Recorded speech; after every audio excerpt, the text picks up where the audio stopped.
실무 사례를 중심으로 한 과학수사 20번째입니다. 아, 20번째예요? 네. 시연한 게 19번째였어요? 아, 그런가 보다. 네. 그거는 실무 사례를 중심으로 한이 아니라 그냥 과학수사. 실습을 통한 실습을 통한 과학수사. 네. 이번에 다룰 사건은요. 서울청 과학수사계에서 있었던 사건이고요. 실제로 저는 이 현장에 나갔었습니다. 그러니까 이거는 우리 김유희 프로파일러가 직접 취급했던 사건이네. 네. 오늘 설명은 뭐 혼자 해도 되겠다. 아닙니다. 제가 너무 많이 잊어버려가지고 이 사건이 2006년 6월 11일 12시 40분에요. 서울시 동작구 소재에 있는 단독주택에서 이거 강력 사건이에요. 네. 이 사건 터졌을 때 저희 다 비상이었어요. 맞아요. 왜냐하면 피해자가 2명이었는데요. 사망. 네. 한 분은 70대 남성이셨고요. 안방하고 그 장롱 사이 있잖아요. 그 좁은 그 공간. 네, 거기에 그 이제 이 한쪽 다리가 이렇게 구부러진 상태에서 옆으로 누워 있는 상태로 발견이 되셨고요. 또 피해자 두 번째는 60대 아내분이셨어요. 여성분이었는데 그 안방 침대 위에 누운 자세로 좀 많이 찔리신 상태에서 복부 또 옆구리 이렇게 여러 군데 흉기로 찔린 상처를 입고 사망해 있는 거를 아들이 연락이 안 되다 보니까 이제 집을 방문해서 발견됐던 사건이었습니다. 아마 그 현장 상황을 좀 잠깐 설명을 드릴게요. 거기는 아마 단독주택 2층 네. 건물인가 봅니다. 네. 네, 1층은 이제 피해자 부부가 사시는 거고요. 그다음에 이제 2층에는 세입자가 있는 그런 네. 이제 그런 집인데 이제 그런 집이었고요. 그 당시 이제 그 현장 상황을 보면 부엌의 그 바닥과 싱크대 주변에 혈흔이 많이 떨어져 있었다고 하고요. 의자 넘어져 있었는데 이게 아마 가해자하고 피해자가 몸싸움을 했던 걸로 추정이 되는 것 같고요. 네. 그다음에 이제 바닥에 네. 쇼핑백하고 이 그 말린 약초 이런 게 이제 널브러져 있었다. 이제 그 현장이 이제 그렇게 얘기하고요. 네. 현장에서는 흉기는 발견되지 않았죠. 네.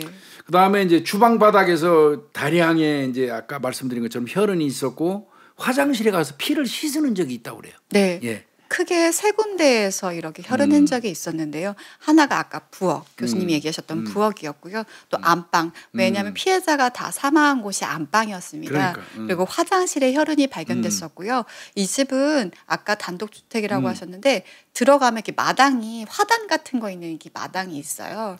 동작구죠? 네, 네. 들어가다 보면 그리고 이렇게 그 대문에서 조금 그 바로 정문이 있는 게 아니라 이렇게 그 마당을 따라 들어오다 보면 이렇게 문이 있는 구조였었어요. 이게 우리 김윤희 프로파일러가 직접 했던 사건이라 아마 현장이 그려지는 것 같아요. 네, 그때 그 사건이 유독이 이제 기억이 났던 게 저희가 밤에 이제 갔었는데 할아버지 할머니 두 분이 이제 사망하신 사건이었다 보니까 약간 그 생각도 났어요. 왜 공공의 적 보면은 네, 저는 처음에 들어갈 때 약간 그런 느낌도 좀 받았었거든요. 근데 이건 영화가 공공의 적이 나오는 바람에 이 땅의 아들들이 그러니까요. 그 의심을 많이 받게 되는데 절대 그런 일은 극히 드문 케이스에 속하고요. 네. 자, 감식 들어갔죠. 네. 감식 들어가고 이제 증거물을 이제 경찰이 채취를 하는데 혈흔이 51점이에요. 진짜 거기 다 혈흔 피바다지 네. 진짜. 네. 이게 참 혈흔 족적도 9점이나 되네요. 이 그 네. 부엌 바닥 혈흔 족적이. 네. 그 왜냐하면 거기가 그 피해자들이 아까 교수님 얘기했듯이 실갱이가 있었던 것처럼 보였던 게 움직임이 좀 있었어요. 그러다 보니까 피해자들이 네, 혈흔 족적들이 종종 이렇게 발견됐었거든요. 그다음에 모발이 5점. 네. 그다음에 이제 미세 증거물 24점 이렇게 돼 있고 혈흔 지문은 22점이 있었네요. 네. 혈흔 지문이 혈흔 지문이 묻은 쇼핑백이 있었고. 네. 근데 이제 여기서 미리 말씀드리지만 혈흔 지문이라든지 어떤 지문 그 감정을 했을 때 나왔다 해가지고 그게 100% 지문이 성공했다고 보시면 안 돼요. 네. 그 지문 같은 경우에는 이제 쪽 지문도 있고 또 뭉그러진 지문도 있기 때문에 네. 일단은 그랬다고 하더라도 혈흔 지문 22점을 현장에서 채취하고 혈흔 지문이 묻어 있는 쇼핑백도 이제 그 수거를 했어요. 네. 그다음에 이제 거실 바닥 장판을 아예 수거해 가지고 네. 장판 이제 그러니까 다 뜯어버린 거죠. 네. 사실 그게 맞습니다. 네. 그래서 조건적을 채취하기 위해서 그러는데 현장에서 그냥 바닥 놔둔 채로 이거 하기 좀 어려운 경우에는 사실 뜯어버리는 경우도 있죠. 물론 네. 이제 그 전에 이제 가족들 동의를 받아야 되고요. 네. 왜냐하면 이게 그 대조할 피해자가 있다고 한다면 용의자가 있다고 한다면 이 발에 있는 그 지문 같은 경우 종문 같은 엄청 경우도 중요하죠. 굉장히 중요하기 때문에요. 그리고 혹시라도 몸싸움 중에 이제 그 장판 같은 데에다가 손을 짚을 수 있기 때문에 그런 부분까지 지문 채취를 위해서 이렇게 다 장판을 2개를 떼는데 제가 알기로는 장판 2개 뜯던 걸로 기억나요. 안방하고 부엌 쪽. 네, 부엌 쪽 다 뜯던 걸로 기억이 나요. 뜯어야 돼요. 사실은 이제 그 동의만 있으면 가족 동의만 있으면 될 수 있으면 특히 몸싸움이 있었던 경우 이제 의자가 엎어지고 막 난리가 났잖아요. 혈흔족적이 있고 그렇다면 이거는 상당히 대응해서 싸웠다는 얘기죠. 조금 전에 말씀하신 것처럼 제일 중요한 게 뭐냐면 다투다 보면 사람이 넘어지면서 짚어요. 네. 방바닥에. 네. 그 짚은 거는 그 잠재 지문이라 그 범인들 눈에는 안 띄거든요. 그런데 그거 장판채 뜯어가지고 와서 정밀 감식하면 나오는 경우가 많이 있어요. 그래서 이제 장판 뜯는데 이런 얘기를 참 하여튼 거실 바닥 장판 수거 조건적 채취하기 위해서 했다. 뭐 이제 이렇게 가고요. 네, 이런 경우도 모두 다 떼는 건 아니고요. 우리가 봤을 때 장갑푼이라 그래서 범인이 장갑을 떼는 경우는 봐서 꼼꼼히 보지만 이 범인 같은 경우는 맨손이었을 확률이 굉장히 높다라고 그러니까. 판단을 했기 때문에 이렇게 꼼꼼히 또 했고요. 몸싸움이 있었고 더더군다나. 네. 그래서 뭐 검시사항 갈까요? 네. 검시사항 보니까 이건 좀 아프더라고요. 남성 그 이제 할아버지죠. 70대 할아버지 같은 경우는 할아버지도 아닌 남편이 할아버지 아니에요? 네. 70대 요즘에 할아버지라고 부르니까 싫어하더라고. 시골 가면 70대 어떤 뭐 전라남도 어느 마을에 가니까 뭐 70대가 청년회장이라는데 그 경로당에서 심부름 도맡아서 하고 70대가 그 나머지 분들이 막 80, 90이니까 70대는 명함도 못 내밀지니까 심부름 해야지. 근데 저는 진짜 이해되는 게 저희 아빠 70대신데 누가 우리 아빠 보고 할아버지 그러는데 갑자기 제가 기분이 확 나빠지는 거예요. 왜 우리 아빠가 할아버지지? 막 이런. 요즘에는 70대는 할아버지 반열에 들어가기 좀 어렵습니다. 하여튼 이 남성 같은 경우, 이 남편 같은 경우는 이 복부, 네. 그다음에 가슴, 양팔을 찔린 채 이 상처가 16개예요. 네. 그러면 양팔 찔렸다는 얘기는 상당히 방어 손상이에요. 맞습니다. 그렇죠? 방어 손상이에요. 근데 이제 아마 제대로 공격을 받은 데가 복부였던 것 같아요. 네. 복부에는 장기가 좀 유출돼 있었고요. 대체로요. 제가 기억하는 한 다 상체 위로, 그러니까 거의 복부 다 위로 공격이었어요. 이거는 그 다분히 살해의 의도가 있네요. 네. 그리고 이거는 뭐 위치적으로도 사실 이 사람이 거의 위에 있었다라고 할 수 있는 부분은 이제 말씀을 드릴 수 있고요. 또 네, 여성분 같은 경우는 이제 하의가 벗겨져 있었던 상태였고요. 성범죄? 네, 그렇게 생각해 볼 수 있겠죠. 그리고 가슴과 복부, 아까도 말씀드렸다시피 그 남성과 비슷한 형태로 찔린 상처가 좀 많았었는데 가슴 복부는요 이제 그 상처가 3개소라고 세 개 정도. 네, 그러니까 세 군데에서 37개소가 나와요. 근데 이제 이거는 위협은이라며요. 이게 위협은이라고 보기가 조금 어려운 게 우리가 그 이렇게 봤을 때 상처는 그러니까 옷을 벗고 촬영할 때와 옷을 입고 촬영했을 때 봤을 때 이제 큰 상처 같은 경우는 이렇게 보이는데 옷이 뚫은 거를 우리가 하나하나 다 사실 아시잖아요, 교수님. 그럼 뚫은 찢어진 부분들을 저희가 테이프로 다 붙여서 몇 개소인 걸 확인을 해요. 근데 이제 위에 몸에 난 상처보다 그 옷에 있었던 구멍들이 굉장히 많았던 상처였었어요. 그래서 이제 그걸 위협은으로. 네, 네. 근데 뭐 가슴, 복부, 등까지. 네. 그게 37개요? 진짜 많았어요. 왜 그렇게 그랬을까요? 뭘 알아내기 위해서 그랬을까요? 네, 이거는 제가 나중에 차후에 말씀을 드릴게요. 그래요. 네. 하여튼 가슴, 복부, 등 부위에 위협은으로 추정되는 상흔이 37개 정도 있었다고 그러고 방어 손상도 5개나 되네요. 되게 많으셨어요. 방어 손상도. 그러면 이제 둘 다 어떤 자상에 의한 실혈사로 추정을 했던 거예요? 네. 정말 가는데 현장에 갔을 때 정말 많이 찔린 현장. 아유 잔인하죠. 37개, 네. 16개. 아유. 네, 현장을 또 분석을 해봤었는데요. 그때는 뭐 보나마나 타살로 추정이 됐었는데. 흉기 사용했잖아요. 네. 근데 그때는 흉기가 미발견이 됐습니다. 그래서 이것 때도 말이 많았어요. 흉기를 준비해 왔느냐 안 해왔느냐. 그건 굉장히 중요하죠. 네. 계획 범죄냐 우발 범죄냐 따지기도 하고 그러니까. 네. 그 포인트가 솔직히 좀 저희가 처음에 잘못 갔던 게 이게 회칼이었는데 이게 나중에 좀 미스가 있었어요. 그건 이따 설명해 줘요. 네. 흉기는 이제 대체로 이거 찔린 모양을 보고 이제 흉기 추정하잖아요. 네. 폭이 한 4cm 정도. 그다음에 끝이 예리한 칼이다. 네. 이렇게 이제 이 추정을 했고요. 부부는 동시 사망 같은 시간 같은 공간에서 네. 동시 사망으로 보이고 그 이제 이런 경우라고 하면은 뭐 아까 위협은 37개 정도 있었다고 그랬잖아요. 그래서 이거 금품을 노린 어떤 범행이냐. 또 이런 거 보기도 했고 또 가족에 의한 범죄냐. 네. 아까 말씀하신 것처럼 이 노부부가 사망하고 나면 또 그런 부분을 뭐 경찰은 0.0001%만 가능성이 있어도 배제하면 안 되니까요. 대상을. 네. 그래서 다양한 각도로 이제 아마 범죄를 분석했던 것 같아요. 더욱이요.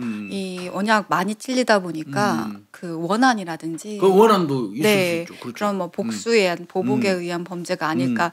사실 이 현장만 봤을 때는 뭔가 딱 파악할 수 있는 게 아니었어요. 왜냐하면 물세크는 있는데 적극적인 물세크는 없었어요. 위장 형태였구나.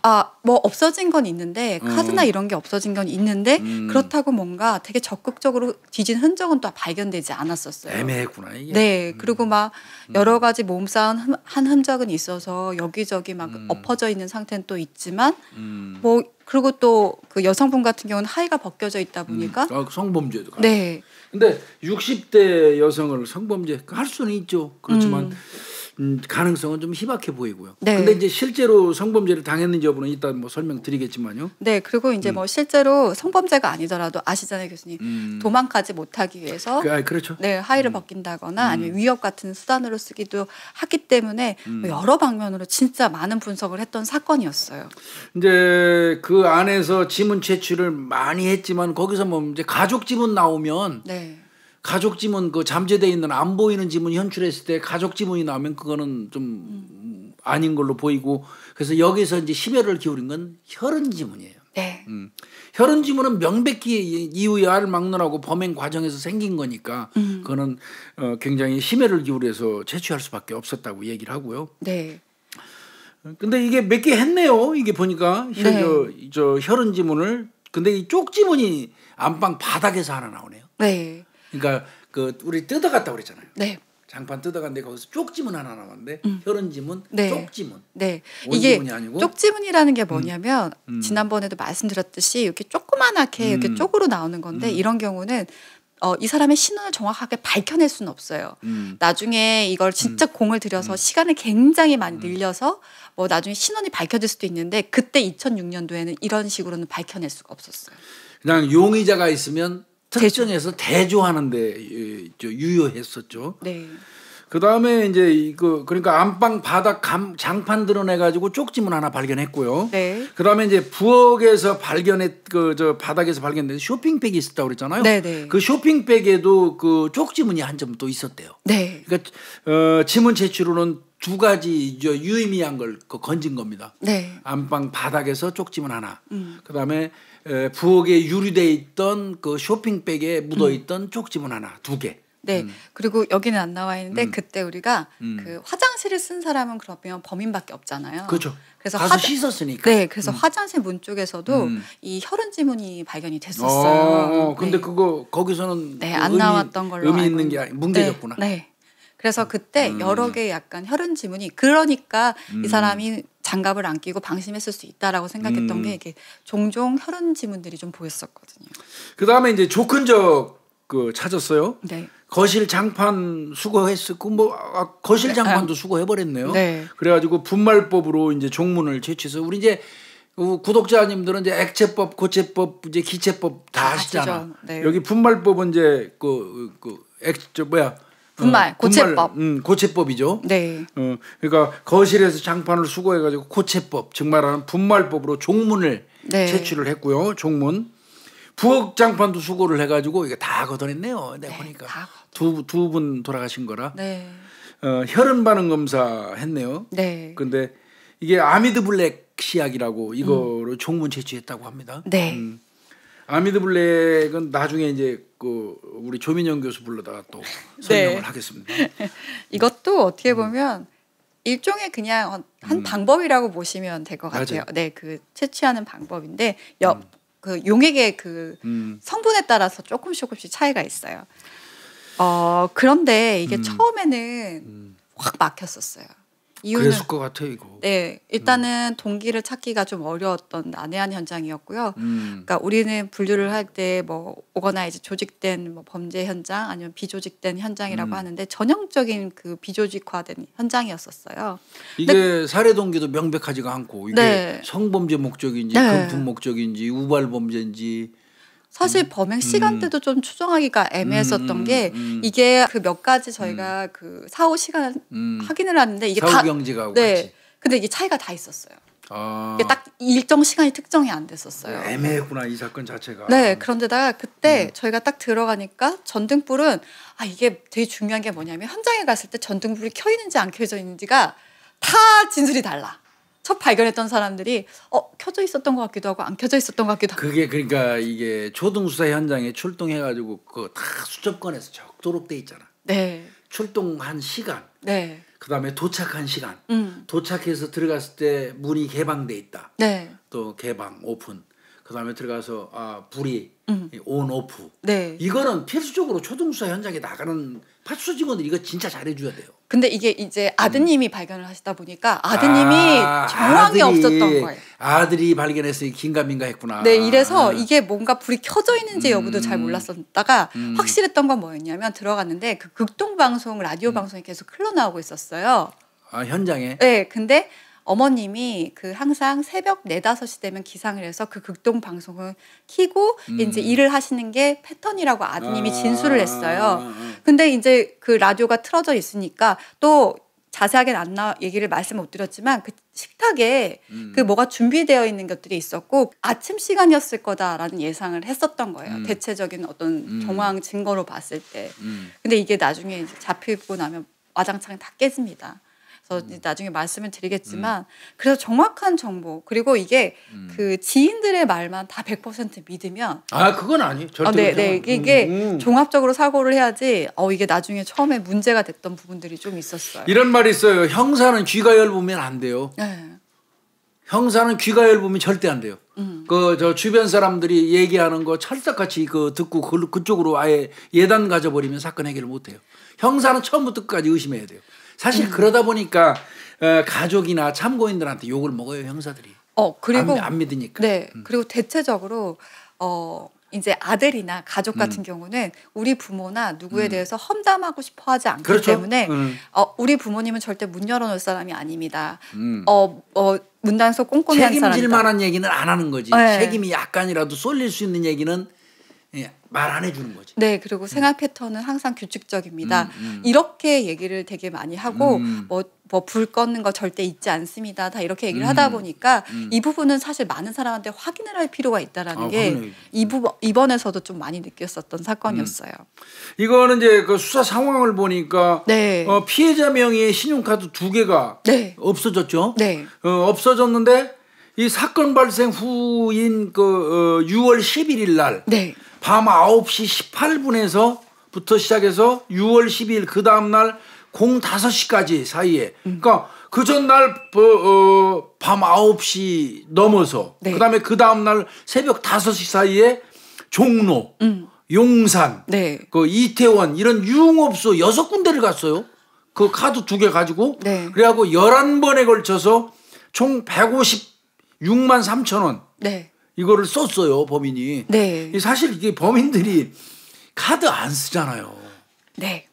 그쵸 교수님. 이때 2006년만 해도요. 다 추적될 수 있다라는 거. 2006년도니까. 네. 근데 왜냐면 그때는 CCTV가 별로 없었기 별로 때문에. 없었죠. 네. 2006년도니까. 그러니까. 그래서 네, 특히 유흥업소 같은 데는 거의 CCTV가 없었던 상황이었어요. 유흥업소에 CCTV 달아놓으면요, 그 유흥업소 망해죠. 네. 그래서 그 흔적이 없었거든요. 근데 정말 그래서 난감했었어요. 갔는데 카드 쓴 흔적 있고 분명히 한 30대 남성으로 보이는 사람이 와서 썼다고는 하는데 이 사람이 누군지 특정할 수가 없는 거예요. 그 여기 보니까 많이도 돌아다녔어요 이 새끼. 네. 종로 갔다 용산 갔다 용산 하기야 용산 이태원은 뭐 그 근처니까 그 유흥업소를 6군데나 들락거리면서 11차례 긁었단 말이에요. 네. 156만 원어치를. 그런데 이거 그 못 찾는 거에서 멈췄으면 안 되는데 참 잘한 것 같아요. 내가 볼 때. 이것도 어떻게 보면 탐문의 기술이에요. 건방지게 형사라고 모가지 힘이나 바짝 주고 갖고 유흥업소 종업원이라고 무시하고 야 이거 받은 사람 나와봐. 반말찌거리 비슷하게 하면서 신분증도 휙 저 파리 앞에 왔다 가는 것처럼 이렇게 집어넣고 건방지게 하고 그러면 그 유흥업소 종업원들 닳고 저 고통받는 사람들이라 손님 접대하는 과정에 스트레스 많은 사람들이라 굉장히 민감해요. 네. 그 사람들한테 정말 예의 깍짝이 해야 되거든요. 그런데 아마 이 형사가 탐문 과정에서 이거 잘한 것 같아요. 종로 나이트클럽 갔던 형사가 알아보려고 그러는데 도저히 내가 못 알아봤는데 그 형사가 6월 11일 날 밤 11시 반에 종로에 있는 나이트클럽에 갔던가 봐요. 네. 거기에 가서 그 종업원을 불러가지고 그 중요한 걸 하나 알아내죠. 네. 왜냐하면 딱 갔는데 그 카드예요. 우리가 뒤에 이 그 피해자분이 서명을 해놨던 것 같아요. 카드에다가 서명을. 근데 이 나이트 클럽이 보통 그냥 사인 그냥 대충 보잖아요. 근데 뭔가 좀 이상하다고 느꼈는지 이렇게 뒤에 카드 뒤에 서명하고 이 사람이 서명을 쓴 걸 봤는데 달랐어요. 글체가 달랐다는 거예요. 네. 이름이 달랐다는 거예요. 네, 그 서명해 놓은 게 아예 다른 거예요. 그러니까 이름이 다른 거네. 이름도 다르고 글씨체도 다른 네, 거네. 아마 그랬던 것 같은데. 그러니까 원래 카드 가지고 있으면 우리 카드 뒷면에다가 이름 서명선. 네. 원래는요, 여러분들이 그거 아셔야 돼요. 카드 신규로 발급받아가지고 카드 뒤에 이름 쓰고 사인 안 해놓은 거를 나중에 그 카드가 도용되거나 문제가 생겼을 때 그 사인 안 해놓고 이름 안 해놓으면 책임 네. 상당 부분 지어야 돼요. 네. 본인이. 그래서 우리가 수성 사인펜으로 해놓으라고 하거든요. 반드시 해놔야 됩니다. 카드 받으시면 이후 열을 막론하고 카드 뒤에다가 수성 사인펜으로 이름 쓰고 가능하면 사인까지 네. 이렇게 해놓으시는 게 좋습니다. 그 나중에 보험회사 통해서 소송 걸리고 뭐 이럴 때도 사인해놓고 서명해놓은 거는 굉장히 보호를 많이 받아요. 네. 근데 아마 이분도 그 할아버지가 카드에다가 성함 쓰시고 사인까지 해놓으신 모양이에요. 네. 근데 이제 그 나이트클럽 종업원이 그걸 봤다는 거예요? 네, 봤는데 사인하고 이거 한 게 틀린 거예요. 근데 나이트클럽 종업원도 촉이 있었던 것 같아요. 그 사람들 촉이 있어요. 네. 그러다 보니까 이상하니까 서명이 다른데 그러면서 주민등록증 좀 줘보시겠어요? 요구를 했구나. 네. 근데 여기서도 그냥 주민등록증 딱 보고 바로 넘겨줬으면 얼굴만 보고 넘겨줬으면 안 됐을 텐데 이 사람이 또 다 적어놨더라고요. 그 종업원 진짜 표창감이에요. 네, 그 카드 전표에다가 전표에다가 전표 그러면 그 손님용 그렇죠. 주고 자기 거 받잖아요. 자기 거기다 다 적어놨어. 네, 거기다 주민번호 사항을 적어놨어. 그 도둑놈 새끼 주민번호를 적어놨구만. 네. 근데 그 도둑놈 새끼가 그거 지 거를 안 줄 수 없지. 얼굴 때문에. 네. 얼굴 사진 때문에. 그게 주민번호가 아니라 자기 그 사람에 대한 사항들을 적어놨었던 것 같아요. 그러니까 그 예전에는 주민등록에 본 적도 있고, 뭐 주소도 있고, 이름 뭐 이런 거 정도. 카드 전표에다 인적사항을 기재했다고 돼 있거든요. 네. 30대 남자에. 네. 그러니까 이 도둑놈이 살인범이지 도둑놈이 아니라 이 살인범 이놈이 지 신분증을 내놓을 수밖에 없었던 거네. 네. 근데 그거를 경찰이 찾으리라고 생각도 못했지. 그렇죠. 그냥 대충 자기는 이제 휙 지나간 줄 알았겠지. 근데 총알 같이 적어놨구나. 네. 그런데다가 우리 그때 진짜 잘했던 것 같아요. 그 지문 채취했던 거 기억나시죠? 네. 액체부터 하고 나서 이제 고체를 해야 된다 그랬잖아요. 감열지. 감열지. 예. 근데 이 카드 전표가 그 바로 감열지였어요. 그래가지고 거기서 지문이 분명히 있을 테니까 이 종업원 지문뿐만 아니라 그 사람 지문도 있을 테니까 확인을 해봤는데 거기에 그 아까 혈흔 지문 나왔던 거 현장에 나왔던 그 쪽지문 나왔던 거 2개. 네, 그거랑 이 감열지에서 나왔던 거 그 카드 전표 일치해버린 거예요? 와, 그러면 쪽지문이 안방 바닥하고 아까 쇼핑백에서 나왔던 그 쪽지문은 그 자체만으로는 사용할 수가 없었는데. 네. 근데 이 나이트클럽 그 종업원 분이 네. 감열제에다가 인적사항 기재하면서 그걸 제출해 주는 바람에 네. 거기에서 나오는 온지문하고 대조하니까 일치해버린 거네. 네. 그럼 현장에서 나온 혈흔지문과 그게 일치하면 그럼 범인이지 뭐 볼 것도 없지. 야, 네. 이거는 정말 기가 막히게 한 거네요. 네. 예. 진짜 이거는 저도 대단하다고 생각해요. 이건 대단한 겁니다. 네. 그 담당 이 사건 담당하셨다면서 왜 그 나이트클럽 종업원 분 이름하고 그 사람 돈 좀 줬어요? 저는 이게 강력계에서 했던 사건이라 잘 아니, 몰라요. 그 현장 나갔었으면 돈 주자고 얘기는 해야지. 저는 인지 보고서밖에 못 받았어요. 죄송해요. 이거는 난 이분 같으면은 돈 줘야 돼 이거. 진짜 아마 이거 줬을 것 같아요. 내가. 네, 되게 진짜 저도 이거 딱 듣고 막 소름이 끼쳤었거든요. 와, 이렇게 잡았구나. 진짜 이거 솔직히 말하면 헤매고 있었거든요. 저희가 막 1차, 2차, 3차 분석까지 가고 있었던 상황이었었어요. 이게요. 이건 내친 김에 제가 말씀드릴게요. 제가 정보원이 많았다고 그랬잖아요. 정보원이. 제가 그 형사할 때 정보원이 상당히 많았어요. 이제 지금은 정보원제도 이런 거 없지만 상당히 많은데 이제 그중 그 여러 부류 이제 그 직업이 있는 사람 중에서 우유 배달하고 신문 배달하는 분들을 내가 굉장히 내 나름대로 관리라고 많이 했어요. 만나면 신문 그 가지고 오면 그 요구르트라도 하나 꼭 챙겨주고 고생한다고 그러고 또 우유 배달 오시면 또 커피 한잔 하고 가시라고 얘기도 하고 내가 형사에 있을 때 그랬는데 하여튼 이런 얘기 하지 말아야 되겠더라고. 어떤 새끼가 이거 댓글에다가 잘난 척한다고 더럽게 써놨더라고 또 그거를. 이게 잘난 척이 아닌데 이거 잘난 척이라고 자꾸 그렇게 얘기하더라고. 하여튼 그 신문 배달하시는 분, 우유 배달하시는 분들은 아침 일찍 시작하기 때문에 이 그 도둑질하고 이제 퇴근하는 새끼들을 많이 봐둬요. 네. 네. 그래서 그분들한테 굉장히 좋은 거 많이 얻을 수 있고요. 그다음에 이제 구두 닦는 분들 있잖아요.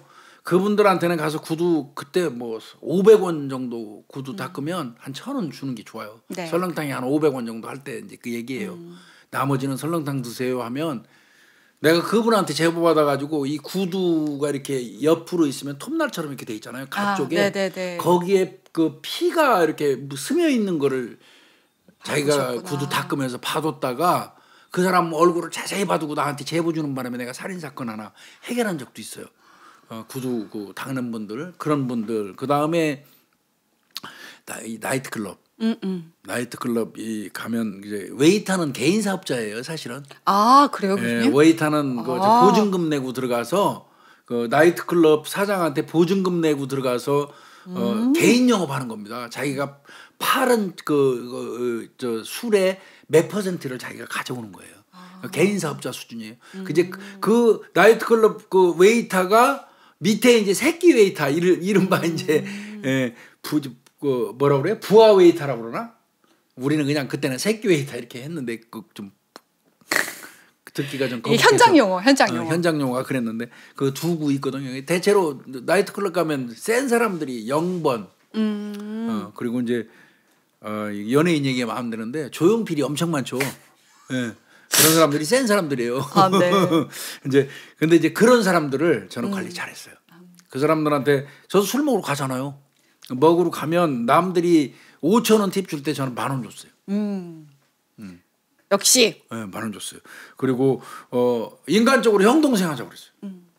근데 뭐 봐서 사람 같지 않은 새끼는 형 동생 하면 안 되지만 성실하게 진짜 웨이터 일 하면서 열심히 박터지게 사는 사람들은 나하고 형 동생 해도 되잖아요. 그럼요. 그 형 동생 하자고 그래서 형님 동생 하고 이렇게 맺어놓으니까 제보 많이 받았고 예전에 내가 말씀드린 분이 기소중재 하루에 30건도 잡아봤다니까. 맞아요. 교수님 한번 얘기하셨어요. 웨이터 하시는 분들이 알아요. 이 새끼 봐라 이거 돈 쓸 주제비가 안 되는 놈이 수표 가지고 와서 팍팍 지르거든. 이거 분명히 문제 있다고 판단하는 수표에다가 표기해놨다 연락해줘요. 그래서 내가 그 도둑놈도 많이 잡아봤어요. 그런 것처럼 내가 판단할 때는 이 종로구 소재 나이트클럽에 그 제보해 주시는 종업원 분 있잖아요. 이분도 형사들하고 그 상당히 가까웠을 것 같아요. 그러니까요. 고마우신 분들이 같아요. 네. 그래서 일단 용의자는 특정이 됐습니다. 그렇다면 이 사람이 잡아야 되잖아요. 잡아야지 이제. 네. 이제는 뭐 이놈이 볼 것도 없이 범인이죠. 그죠? 네, 네. 그래서 뭐 여인숙, 쪽방촌 막 이런데 이제 서울역 일대. 네, 아마 다 돌아다니면서 이제 수색을 했던 걸로 알고 있어요.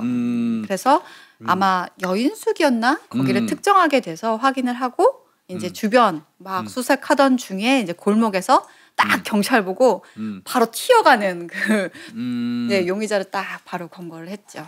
요놈 탐문해 보니까 서울역 일대 그 근처에 쪽방촌이라든지 요런 여인숙 같은 데서 배회하는 놈이었던가 봐요. 네. 이제 인적사항이 나왔을 거 아니에요. 지금 네. 대주했으니까. 그러니까 탐문을 했더니 서울역 인근에 옛날에 서울역 그 위쪽으로 가면 이른바 이 얘기하는 율락가 있었어요. 그런데 그 드나드는 놈들 많이 있었거든요. 서울역 그 위쪽으로. 아마 이제 그런 그 여인숙, 쪽방촌 이런 데를 이제 요놈이 자주 간다 그러니까 형사들이 이제 그 여인숙 그 근처 골목골목에 이제 배치했겠죠. 네. 근데 이놈은 벌써 감 잡았지 뭐. 네, 딱 사람을 둘이나 죽인 놈이면요. 길거리를 갈 때 그냥 안 댕겼을 거예요. 엄청나게 눈치 보면서 돌아다녔을 거예요. 네. 그러니까 경찰 보자마자 벌써 짭새 냄새 나니까 보고 냅다 뛴 거 이제 그 형사들이 쫓아가서 잡으니까 뭐 바로 자백했다고 그러는데 맞죠? 네, 맞아요. 바로 자백했어요. 본인이 잡힐 것도 어느 정도 예상은 했던 것 같아요. 그러니까 이제 막 카드 쓰고 돈 쓰고 사실 앞에 정가를 보면 정가 9범이에요. 9범. 아이고 네. 이 정가 9범이에요? 네, 근데 만 32살이에요. 근데 완전 이것도 빵집이네 이거. 네. 그리고 그 전에 만기 출소해서 나온 지 얼마 안 된 상황이었었는데, 네. 그러다 보니까 이제 뭐 근데 그 앞에 범죄가 사실 그렇게 강도 이상은 없었거든요. 근데 사람을 죽였어. 네. 강도하러 들어갔다가 결국 죽인 거네요. 아까 네. 막 그 위협은 있는 거 보니까 뭐 금고, 맞아요. 돈 뭐 이런 것 때문에 그런 거 같잖아요. 할아버지 먼저 살해하고 난 다음에 할머니를 대상으로. 네, 아니에요. 이게 바뀌었어요? 네, 저희도 처음에는 이게 첫 번째는 시간대를 저희가 잘못 설정을 했던 게 저희가 새벽대나 아침대라고 생각을 했는데 아니에요. 새벽 1시였어요. 공안시. 네, 새벽 1시에 이제 집으로 갔는데 대문이 열려 있었어요. 근데 이 집이 사실 왜냐하면 저희가 좀 눈여겨봤던 게 뭐냐면 교수님이 아시죠? 절도범 애들이 되게 좋아하는 게 그 바깥에서 봤을 때 안 보이는 골목 안으로 들어가는 집. 그거는 지들 입장에서도 범행하기 엄청나게 네, 왜냐면 좋은 노출이 안 되니까 딱 그 집이었어요. 맨 끝에 집에 있는 그 집이었는데 딱 들어가다 보면 마당이 있는데 대문은 열려 있었대요. 근데 내가 문을 열어보니까 현관문도 열려 있었어요. 아이고 집 문단속이 안 됐구나. 네, 그래서 제가 그때 생각하는 게 그 라디오도 미처 끄시지 못하고 그냥 주무셨던 것 같아요. 아이고야. 근데 이제 라디오에 대해서는 뭐 자기가 들어갔을 때도 라디오가 켜져 있었다고 본인이 얘기를 하긴 하더라고요. 근데 이렇게 해서 그 강도니까 이제 하는데 처음에 들어갔던 데가 안방이었나, 아니 화장실이었나 봐요. 문을 했는데 그리고 나서 이제 거실이랑 이렇게 다 뒤지고 있는데 할머니가 이제 잠기가 좀 밝으셨는지 깨셔가지고 딱 그 들었는데 누구야 그런 거예요. 그러니까 이 범인이 조용히 있으라고 그러면은 나 그냥 털고 나가겠다고. 근데 할머니가 이 범인 말이에요. 도둑이야 도둑이야 소리를 질렀다는 거예요. 당연히 질르지. 네. 그래가지고 그때 그 주방에 있던 칼, 주방에 있는 칼이 바로 보였대요. 근데 불이 안 켜져 있었던 상황이었는데 이렇게 봐서 그 칼로 할머니를 이제 거기서 3번 정도 찔렀고. 네, 주방에서 이제 그 가격을 하고 그때 할아버지가 소리가 나니까 이제 안방에서 나왔는데 할머니 이미 쓰러진 상황이었었던 거죠. 조금 이제 주체할 수가 없는 상황이었는데 이제 할아버지를 이제 먼저 그 안방 쪽으로 밀어붙이면서 살해했구나. 네, 살해하고 할아버지는 그 순간에 일격으로 다 했고요. 할머니가 할아버지가 공격당하니까 그 와중에도 그 이 범인을 아마 이렇게 위에서 잡은 모양이구나. 네. 근데 이 그 범행을 제가 거짓말했다고 안 느꼈던 게 본인이 제압하는 방법을 얘기하는 게 딱 그거예요. 뒤에서 목 잡고 이렇게 했다는 걸 얘기를 하더라고요. 그래서 할머니도 그러면서 이제 할머니가 먼저 할아버지가 침대에서 가격을 했는데 이제 그게 쓰러졌고 할머니도 이제 그 할아버지가 가격 당하는 거 보고 위에서 덮치니까 다시 침대에서 가격이에요, 찌른 거예요. 다 찌른 거죠? 네. 그럼 가격이 아니죠. 네네. 그러면서 이제 두 사람 다 사망을 했고 그 와중에 이제 카드랑 이런 걸 다 훔치고 할아버지 주머니에서 돈 8만 원이 있었대요. 그래서 그걸 훔치고 그다음에 이제 손을 다 씻고 그 화장실 가서 대충 손 씻고 그 부엌 칼은 갖고 와서 우리가 회칼이라고 했는데 나중에 알고 봤더니 그 부엌 칼이었고 역시 진짜 교도소 출신다워요. 바로 칼은 그 근처에다 버려요. 자기가 갖고 있으면 안 되니까. 그걸 못 찾았어요? 네, 못 찾았던 걸로 알고 있어요. 그리고 나서 좀 놀라운 건 그러고 나서 유흥업소를 계속 돌아다녀요. 미친 새끼 이거 완전히. 사람을 둘이나 죽여놓고.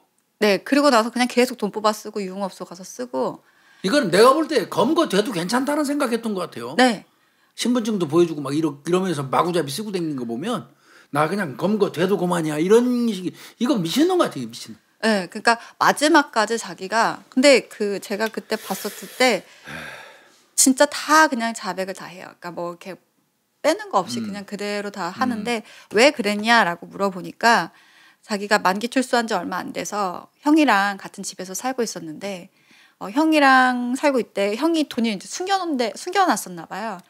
그래서 형 돈, 도둑놈하고 같이 동생이랑 도둑놈하고 같이 생활하려면 돈은 숨겨야지. 네, 그래서 형 돈을 훔쳐서 갖고 나왔대요. 그 숨겨놓은 거를 찾아갖고. 그래서 자기는 그 돈을 갖고 다 유흥업소 술 먹는데 그거를 반을 가까이 다 썼었어요. 그러고 나서 이제 거기 여성분이랑 그 유흥업소에 있는 여성이랑 가서 여관에서 잤는데 아침에 일어나 보니까 여성도 없고 자기 남아있던 돈도 사라진 거예요. 아, 훔쳐갔구나. 그런 일 많잖아. 네. 그런데 어떻게 보면 성매매 했기 때문에 신고도 못하는 놈들 많이 있지. 돈 다 털리고 지갑 털리고. 근데 문제는 어디서 술 먹었는지 본인이 기억을 못하는 거예요. 그날도 3-4군데를 돌아다녔대요. 그러면 그 업소에서 유흥업소 여성을 데리고 나왔으면 그 업소를 찾아가면 되는데. 근데 그걸 기억을 못 하는 거예요. 이게 신림에서 먹다가 어디로 왔는데 기억을 못 하더라고요. 그래서 자기가 왔던 데를 더듬어 가는데 거기에 사당 쪽 근처였었는데 거기서 계속 하다 보니까 본인이 아무래도 구할 수가 없는 이 여자를 찾을 수가 없는 거예요. 자기 기억을 못 하니까. 그래서 그럼 강도라도 해서 이 돈 메꾸자라고 생각하고 강도를 할 생각을 하고 주변을 돌아다니다가 나쁜 놈의 새끼. 네. 그래서 거기에 대해서는 부인하지 않더라고요. 그래서 강도를 원래 할 생각이었다라고 하더라고요. 그러니까 결론은 그 율랑 여성이 훔쳐가지고 가니까 그거에 기인해가지고 엉뚱장투하게 그 집에서 주무시는 그 두 분을 가서 살해한. 이 새끼 정말 이런 놈들이 사형감인데 사실은. 네. 근데 진짜 약간 뭐라 그래야 되나 그러니까 너무 화가 났어요. 그렇기 때문에 자기는 너무 순순히 얘기를 하니까. 더 화가 나기도 해요. 아니 잡혀와가지고 아예 내려놓고 솔직히 얘기 막 하는 놈들이 있어요. 근데 사실은 형사들이 그거 이쁠 것 같죠? 안 이뻐요 그 새끼들. 그냥 줄줄줄줄 얘기한다고 형사들이 아이고 이 새끼 잘해줘야 되겠다 이거 아니에요. 진짜 밉더라고요. 그렇죠 교수님. 뻔뻔해 보이고 밉고 그 죄책감이 없으니까 줄줄줄 떠드는 거거든요. 어떤 면에서 보면. 그렇다고 또 뭐 오리발 까는 놈도 죄책감 뭐 안 느끼는 건 아니지만. 이거는 종문도 대조를 해봤나요? 네. 예, 그 거실하고 부엌바닥에 종문 채취했잖아요. 장판 걷어가지고. 그럼 이 새끼 발목아지하고 이제 대조했겠네요. 네. 일치하죠. 네. 그럼 뭐 100% 이런 범인이죠. 네. 아까 이제 그 하의에 대해서는 이 범인 같은 경우도 자기는 하의를 벗긴 기억은 없다라고 얘기를 하더라고요. 그러니까 할머니가 하의가 벗겨져 있었잖아. 네. 그래서 자기가 옷은 밀려 올라가 있었죠. 네, 네. 그래서 아마 그 뭐 몸싸움 과정 중에 그런 것들이 있지 않았을까 본인은 그렇게 얘기를 하더라고요. 그리고 실제로 할머니한테서 무슨 뭐 성범죄 흔적 같은 거 없었어요. DNA 뭐 이런 거 없었죠. 네, 네. 그러면 할머니가 속옷만 입고 주무시다가 이놈하고 격투하는 과정에서 뭐 잡아당기고 뭐 이런 과정에서 그럴 수는 있어요. 네, 그리고 아까 교수님이 위협은 얘기를 하셨는데 맞아요. 위협은 뭐예요, 그거? 네, 그거 카드 번호 얘기하라고. 그렇죠? 네, 그 얘기를 이제 할머니 약간 쓰러진 상황에서 그렇게 계속. 그렇죠? 했어요. 네.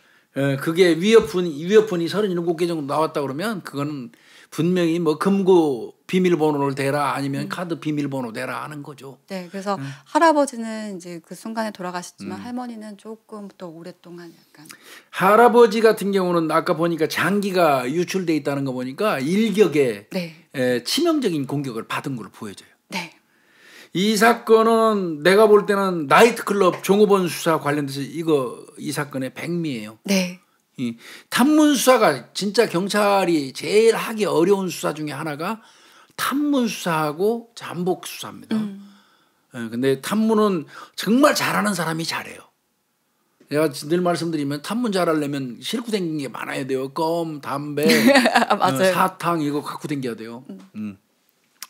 그다음에 이제 여기 나왔네. 아까 우리 김유미 프로파일러 네, 얘기한 거 네, 눈으로 네. 보이지 않는 화장실 입구 네, 벽면 네. 혈흔 지문 이거 채취했네. 네. 근데 이게 첫 번째 갔을 때는 못했다며요. 네. 두 번째 임장해 갖고 겨우 채취했다면서요. 네.